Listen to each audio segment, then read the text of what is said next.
নমস্কার বন্ধুরা, শুভ সকাল। আমি সকাল সকাল চলে এলাম, আমি পুজো পাশা হয়ে গেছে, তাই এটাই শেয়ার করার জন্য আমার বন্ধুদের কাছে আমি তাড়াতাড়ি চলে এলাম। আর আমার বন্ধুরা কেমন আছেন আমাকে যদি একটু জানান ভালো লাগবে। আর আপনারা সুস্থ থাকবেন সব সময়। ঠাকুরের কাছে আমার এইটাই বলার যে সবাইকে আমার ভালো রাখো, সবাই একসাথে যেন আমরা ভালো থাকি। তাই তো বন্ধুরা, কি ঠিক বললাম তো? সবাই একসাথে যেন ভালো থাকি, বলুন বন্ধুরা।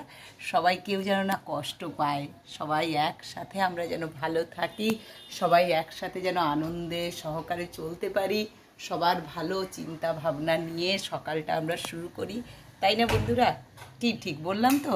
না একটু ভুল বললাম? না, একটুও ভুল বলিনি। আমার যতটা বয়স, যতটা জ্ঞান, তাতে মনে হলো যে সকালবেলা আমাদের এই প্রার্থনাটাই দরকার। আর বাইরের আকাশটা দেখুন, খুবই সুন্দর, ঝলঝলে। মানে যেমন আমাদের মনগুলো পরিষ্কার থাকলে যেমন আনন্দ লাগে, তেমনি আকাশটা দেখুন একদম পরিষ্কার আছে। হ্যাঁ, রোদ আছে, কিন্তু পরিষ্কারের জন্য যেটা থাকা দরকার সেটাই আছে। আর কি হবে বন্ধুরা, সব সময় নেগেটিভ চিন্তা করে সবসময় পজিটিভ চিন্তা করাই ভালো। কারণ যা হবে সে ভগবানের উপর, উপরওয়ালার উপর ছেড়ে দিন। মা তো আছেনই সবার জন্য, সব কিছু সলভ উনিই করবেন। আমরা ভেবেও কিছু করতে পারবো না। যারা খুব চিন্তা করেন তারা কিন্তু একদম বেশি চিন্তা করবেন না। হ্যাঁ, জানি কথাগুলো কেমন লাগছে, মনে হচ্ছে বাবা পাকা বুড়ি জ্ঞান দিতে এলো, সেটা না, কিন্তু অভিজ্ঞতা দিয়ে বলছি। ওনার হাতেই সবটা ছেড়ে দিন, ভালো থাকবেন, একদম দায়িত্ব ছাড়া থাকবেন। যে হ্যাঁ, উনি তো আছেন।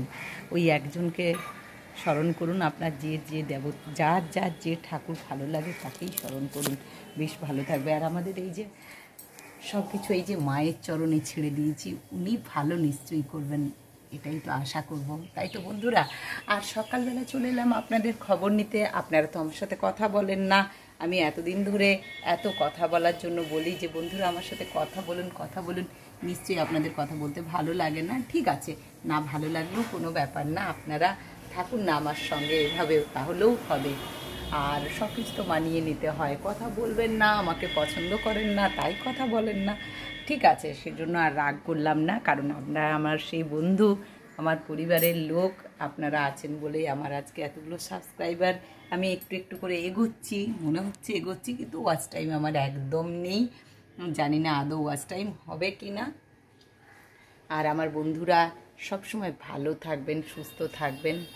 আপনাদের জন্য সকাল সন্ধে সবসময় আমি চলে আসি কথা বলার জন্য বা কিছু শেয়ার করার জন্য চলে আসি। এদেরকেও দেখিয়ে দিই, এরাও আমাদের পরিবারের বন্ধু হয়ে গেছে, এরাও আমাদের সঙ্গী হয়ে গেছে, এরাও ভালো আছে। জল দিয়ে দিয়েছি সকালবেলা, এবার হাজব্যান্ড বেরোবে, তাই আর বেশি কথা বললাম না। হ্যাঁ, এরাও দেখুন কি সুন্দর উপর দিকে উঠছে। যতদিন মাটিটা আসলে কম, ওই জন্য এদের কষ্ট হচ্ছে। মাটি কিনবো আজকে, ওই মানে যিনি মাটি বিক্রি করেন তাকে আসতে বলেছি। এখানে মাটি হচ্ছে 200 টাকা কিলো,